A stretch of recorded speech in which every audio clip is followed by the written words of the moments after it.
पाकिस्तान से और पीसीबी वालों से बस इतना ही कहना है क्या? हाँ भाई, आगे स्वाद। मतलब ये लोग इतनी बड़ी डींगे हाँक रहे थे कि इंडिया को आना है तो आए, हम तो हाइब्रिड मॉडल में चैंपियंस ट्रॉफी नहीं खेलेंगे। तुम ये भी धमकियां दे रहे थे कि अगर इंडिया पाकिस्तान नहीं आया तो आज के बाद हम भी इंडिया नहीं जाएंगे। मैं पूछता हूं, क्या हाथ लगा तुम्हारे? लसन तो छीलो बैठ के इसको। ओ भाई मारो, मुझे मारो। जग मारकर ये लोग हाइब्रिड मॉडल के लिए भी तैयार हो गए। इंडिया ने भी इन्हें कुछ लिखकर नहीं दिया। हुआ वही जो तुम्हारे अब्बा हुजूर यानी इंडिया वाले शुरू से कह रहे थे। तुमने बेइज्जती भी करवाई, दुनिया के सामने जलील भी हुए और अब नाक रगड़कर सारी बातें भी वही वाली मानी जो हम पहले दिन से कह रहे थे। No means no. इसलिए सयाने लोग कह गए कि जब पिछवाड़े में नहीं था गूदा तो फिर बाप से भिड़ने काहे को कूदा। मतलब जब खुद नया कच्चा खरीदने की औकात ना हो ना तो दूसरों के रेशमी पर्दों के डिजाइन का मजाक नहीं उड़ाना चाहिए। मुझे पता है तुम पाकिस्तानियों को बहुत बुरा लग रहा है, लगना भी चाहिए, मगर यार थोड़ा प्रैक्टिकल होकर सोचोगे तो अपने आप तुम्हारी भटकी हुई अकल ठिकाने पर आ जाएगी। अब जरा सुनो, ध्यान से सुनना। जब हम तुम्हें शुरू से कह रहे थे कि भाई हम पाकिस्तान नहीं आ सकते क्योंकि वहां पर हमारी जान को खतरा है, तो तुम्हें समझ नहीं आ रहा था क्या पाकिस्तान में इससे पहले कभी खिलाड़ियों पर हमले नहीं हुए थे क्या? सच तो यह है कि पाकिस्तान दुनिया में इकलौती ऐसी कंट्री है जहां पर एक दो बार नहीं कई बार टूरिंग टीम पर हमले हुए हैं। 1989 में जब इंडियन टीम पाकिस्तान के दौरे पर थी तो कराची टेस्ट के दौरान एक दर्शक ने श्रीकांत पर हमला कर दिया था। उस हमले में श्रीकांत घायल हो गए थे।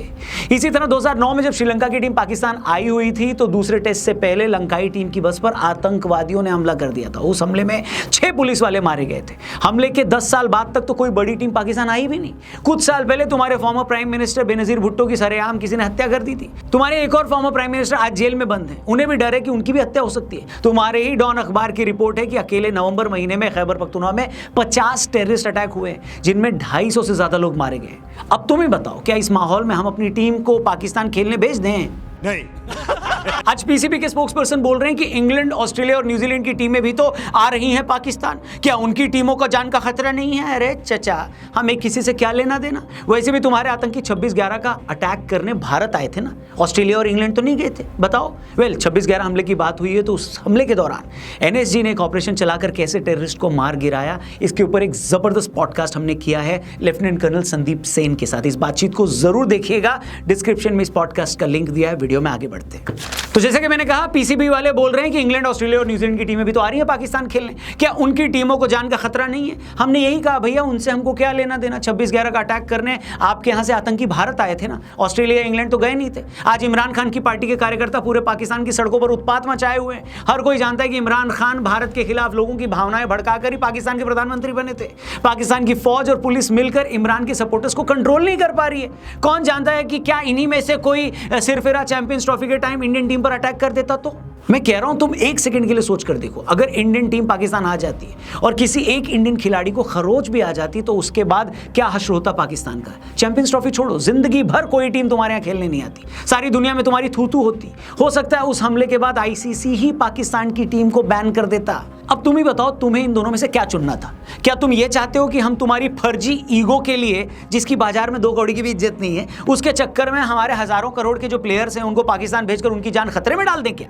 या तुम्हारे लिए ये बेटर है कि इंडियन टीम चुपचाप न्यूट्रल वेन्यू पर तुम्हारे साथ खेले और तुम इसे अपनी किस्मत मानकर एक्सेप्ट कर लो और ये सोचकर खुश हो जाओ कि चलो भैया चैंपियंस ट्रॉफी तो पाकिस्तान में ही हो रही है। मुझे पता है तुम इस बात पर ज्यादा फड़फड़ा रहे हो कि हम भी तो वर्ल्ड कप खेलने इंडिया आए थे, तो इंडिया वाले क्यों चैंपियंस ट्रॉफी खेलने पाकिस्तान नहीं आते? भाई तुम इसलिए आए थे क्योंकि इंडिया में हर दूसरे दिन पाकिस्तान की तरह आतंकी हमले नहीं होते फिरते। तुम्हारी सरकार को सेफ लगा, तुम्हारे बोर्ड को सेफ लगा, तभी तुम लोग आए। हमारी सरकार को नहीं लग रहा तो हम नहीं आ रहे, सिंपल। तुम ये काहे को नहीं समझते कि अगर कोई चुन्नी लाल अंबानी जी के बुलाने पर उनके घर चला जाए तो ये चुन्नी लाल की किस्मत है ना कि अंबानी जी ने उसे बुलाया। लेकिन अगर चुन्नी लाल ये बोलने लगे कि हाँ अंबानी जी आपके बुलाने पे मैं आपके यहाँ आया तो आपको भी आना पड़ेगा, तो ये तो भैया चुन्नी लाल की बेवकूफी हुई ना? नहीं बताने की जरूरत नहीं कि बीसीसीआई और पीसीबी के केस में पाकिस्तानी चुन्नी लाल है और बीसीसीआई अंबानी जी। भाई हमारे खिलाड़ियों के स्टेक्स बहुत हाई हैं, उनके ऊपर बहुत कुछ दांव पर लगा है। जितनी पीसीबी की टोटल वर्थ नहीं है ना, उससे ज्यादा महंगी तो आईपीएल की एक फ्रेंचाइजी है। पीसीबी की टोटल नेटवर्थ $50 मिलियन नहीं है, उससे दुगनी कीमत तो भैया चेन्नई की है। अब मैंने चेन्नई क्यों बोला? थला फॉर अ रीजन। पाकिस्तान आज आईएमएफ और वर्ल्ड बैंक जैसी संस्थाओं से $1-1 बिलियन की भीख मांग रहा है और यहाँ हमारा आईपीएल ही अकेले $13 बिलियन का है। मतलब जितना पीएसएल का बजट नहीं है उससे ज्यादा कीमत तो अकेले ऋषभ पंत की है, और तुम्हारी ये औकात कि तुम हमसे सवाल पूछ रहे हो हैं? अबे साले। मतलब बॉस, दुनिया ना पैसे से चलती है, गीदड़ भपकियों से नहीं चलती। नहीं समझे तो एक और एग्जांपल देकर समझाता हूं। ब्रिक्स देशों ने जब ये कहा कि हम आपसी ट्रेड में अमेरिकी डॉलर की बजाय कोई और करेंसी यूज करेंगे, तो डोनाल्ड ट्रंप ने इन देशों को सीधे ही धमकी दे दी। ट्रंप ने कहा कि ना बेटा ना, अगर ऐसा सोच भी लिया तो अमेरिका में धंधा करने घुसने नहीं दूंगा। अब ब्रिक्स देशों में तो भारत भी है, बुरा तो हमें भी लगना चाहिए था, लेकिन अमेरिका आज इतनी बड़ी ताकत है तो हम उससे क्यों भिड़े बताओ। अमेरिका ने अगर भारतीय कंपनियों को बोल दिया कि बेटा तुम अमेरिका में धंधा नहीं करोगे या मैं तुम पर 100% टैरिफ लगा दूंगा, तो कहां जाएंगे हम? लाइफ में इंसान को प्रैक्टिकल भी होना पड़ता है ब्रो। दूसरी बात, तुम ये भी समझ लो कि आज इंडिया की टीम अगर पाकिस्तान नहीं जाती तो इसकी सीधी सी वजह है 26/11 का अटैक। वरना 2008 के नवंबर महीने में वो हमला हुआ था, उससे पहले तो इंडियन टीम पाकिस्तान भी जाती थी। और सच तो ये कि 2008 की उस आईपीएल में पाकिस्तानी प्लेयर्स भी आईपीएल में खेल रहे थे। मतलब हमें तो तुमसे कोई प्रॉब्लम नहीं थी, लेकिन बाबू ऐसा कैसे हो सकता है कि तुम अपने टेररिस्ट भारत में भेजकर हमारी आर्थिक राजधानी को भी तबाह करने की कोशिश करो, वहां रहने वालों को डराओ और हम तुम्हारे प्लेयर्स पे करोड़ों रुपए वारते रहें ना। और बात सिर्फ हमले की भी नहीं थी, उस हमले के बाद भी तुमने 26/11 अटैक करने वालों पर पाकिस्तान में कोई एक्शन नहीं लिया।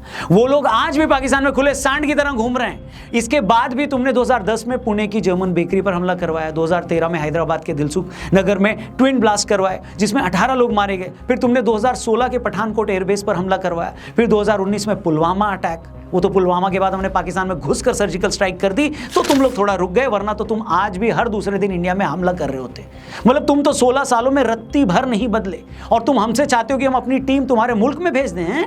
अबे साले। जिस जाकिर नाइक को भारत सरकार ने भगोड़ा घोषित कर रखा है, तुम उसी जाकिर नालायक को अपने यहाँ स्टेट गेस्ट बनाकर बुलाते हो, पाकिस्तान के अलग अलग शहरों में घुमाकर उसका प्रोग्राम रखवाते हो, और फिर तुम सोचते हो कि हिंदुस्तान तुम पर भरोसा क्यों नहीं करता। कौन नहीं जानता कि तुम करतारपुर कॉरिडोर के थ्रू भारत में खालिस्तानी मूवमेंट को हवा देते हो। तुम हर बार यूएन के स्टेज पर जाकर कश्मीर का राग अलापते हो। आज बांग्लादेश में मोहम्मद यूनुस की सरकार बनी है तो तुमसे हमदर्दी रखने वाले जमाते इस्लामी के लोग वहां हिंदुओं पर जुल्म कर रहे हैं, और फिर तुम हमसे पूछते हो कि तुम्हारा क्या कसूर है। अबे साले। और हेलो, क्या बोल रहे थे तुम कि इंडिया को अगर पाकिस्तान नहीं आना है तो कोई बात नहीं, हम उसके बिना ही चैंपियंस ट्रॉफी करवा लेंगे। बोलने से पहले सोच तो लो कि क्या बोल रहे हो। चैंपियंस ट्रॉफी हो पाकिस्तान में रही है, मगर वो आईसीसी का टूर्नामेंट है। किसी टूर्नामेंट की भी 80% से ज्यादा कमाई बीसीसीआई से आती है। और आंकड़े देकर समझना तो समझा देता हूं, 2024 से 27 के हर आईसीसी सर्कल में आईसीसी को हर साल $600 मिलियन की कमाई होगी। इस कमाई में अकेले 40% यानी $240 मिलियन के करीब बीसीसीआई को मिलेगा। और जानते हो पाकिस्तान को कितना मिलेगा? सिर्फ 0.6% यानी $34.5 मिलियन ओनली।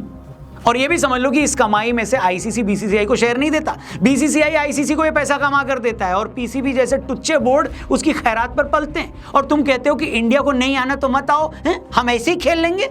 अबे साले। पहले आईसीसी वालों से तो पूछ लो कि उनकी इतनी हिम्मत है कि वो बिना बीसीसीआई के टूर्नामेंट करवा सके। और ये सारी बातें बोलते हुए मैं कोई धौंस नहीं दिखा रहा हूं, हम तो किसी को धौंस दिखाते ही नहीं है। तुम्हारे सोशल मीडिया पर कुछ जाहिल लोग बोल रहे थे कि बीसीसीआई इसलिए पाकिस्तान नहीं आती क्योंकि उसे बीजेपी नहीं आने देती।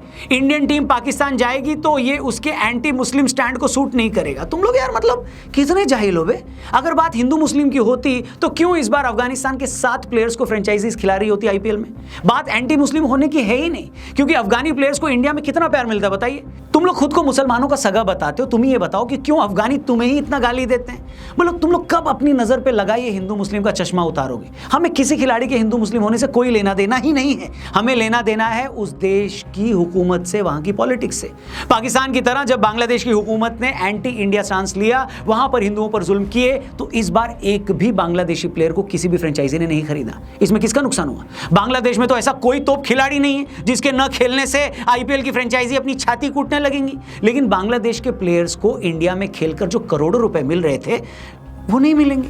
बांग्लादेश की जनता जो आईपीएल जैसे बड़े टूर्नामेंट में अपने प्लेयर्स को चीयर करती थी, उसके हाथ से वो सुख निकल गया है। भाई तुम हमारे खिलाफ बदमाशी करोगे तो हम भी तो अपनी सॉफ्ट पावर का इस्तेमाल करेंगे कि नहीं करेंगे? अभी सॉफ्ट पावर का इस्तेमाल किया है, जरूरत पड़ी तो आगे भी जा सकते हैं। मगर ये ध्यान रखो कि क्रिकेट के मामले में हमसे बदतमीजी ना, बिल्कुल ना। तुम्हें तो उल्टा शुक्र मनाना चाहिए कि जैसा इंडियन क्रिकेट टीम 10 सालों से खेल रही है, हमने तुम्हारा बॉयकॉट कर रखा है। वरना तो तुम्हारी हर साल वो धुलाई होती कि तुम लोग याद रखते। फिर तो तुम्हारा एक आध प्लेयर ही इंडिया में बम ब्लास्ट करके उसकी जिम्मेदारी ले लेता, ताकि पाकिस्तान और इंडिया का क्रिकेट ही क्या हो जाए राहुल जी, खत्म। अपने फॉर्मर पीएम को तो तुम जेल में डाल देते हो, बेनजीर भुट्टो की हत्या करवा देते हो, नवाज शरीफ इतने साल से देश से बाहर रह रहे हैं, न तो तुमसे खैबर पख्तूनवा संभल रहा है, न ही नॉर्थ वेस्ट फ्रंटियर और न ही पीओके संभाला जा रहा है, और तुम बात करते हो बराबरी की सलूक की। अबे साले, हम तुमसे बराबरी का व्यवहार करेंगे? अरे पहले तुम जाकर अपनी आवाम के साथ बराबरी का व्यवहार करो, अपने नेताओं के साथ बराबरी का सलूक करना सीख लो। जिस दिन तुम्हें ये सारी बात समझ में आ जाएगी, तुम ये भी जान जाओगे कि हिंदुस्तान को तुमसे प्रॉब्लम क्या है, तकलीफ क्या है। अब जाओ यहाँ से यार, इतना टाइम नहीं मेरे पास। जो 3 स्टेडियम तुमने अभी तक नहीं बनाए हैं ना, उस पर जाके प्लास्टर करो, वरना ऐसा ना हो कि पूरी की पूरी चैंपियंस ट्रॉफी ही पाकिस्तान से शिफ्ट हो जाए और तुम्हें ही इंडिया आना पड़ जाए। बाकी हेलो दोस्तों, हेलो, आपकी इस मामले पर क्या सोच है? क्या आप भी पाकिस्तान की शान में 2 शब्द कहना चाहते हैं? कमेंट बॉक्स खुला हुआ है, उसके दरवाजे खुले हुए हैं। सबसे अच्छे कमेंट्स को मैं खुद लाइक करूंगा। देखते हैं आपकी आज क्रिएटिविटी क्या दिखाते हो आप कमेंट बॉक्स में। बाकी आज की वीडियो में इतना ही। चैनल को सब्सक्राइब करके जाइएगा। अपना ख्याल रखिए, जल्दी मिलते हैं। Thank you for watching. जय हिंद, वंदे मातरम।